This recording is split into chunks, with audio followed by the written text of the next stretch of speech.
அப்போ இந்த மேசராசினருக்கு பார்த்தீங்கன்னா 72% நன்மைங்க. அவங்களுக்கு என்னவா வரும்? காலபுருஷனுக்கு 1வது வீடு மேசராசி, அந்த ராசிக்கு 12ஆம் இடம்ங்கிற மீன ராசியில் இப்போ சனி பகவான் போகிறார்.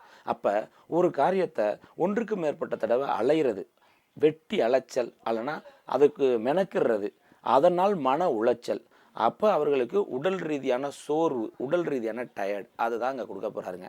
அப்போ அதில் அவங்க பிளான் பண்ணி கரெக்டாக பண்ணாங்கன்னா அதை அவங்க ஜெயிக்கக்கூடிய ஒரு தன்மையை அங்கே வந்து கொடுத்துருங்க. அப்போ அந்த ராசி என்ன தத்துவம்? நெருப்பு தத்துவம். அப்போ நெருப்பு தத்துவத்துக்கு இவர்கள் என்ன மாதிரி எடுத்துக்கணும்?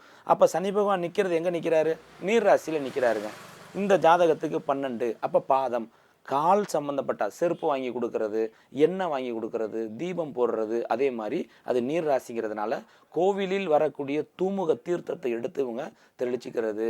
தீர்த்தம் இவங்க கையிலே பாட்டில் நீர் கொண்டுட்டு போய் தெய்வ சன்னிதானத்தில் வச்சு எடுத்து இவங்க எடுத்துக்கிறது, இந்த மாதிரிலாம் செஞ்சுக்கும் போது இவர்களுக்கு அது ஒரு பரிகாரமாக இருக்கக்கூடிய ஒரு தன்மை அங்கே வந்து கொடுத்துருங்க.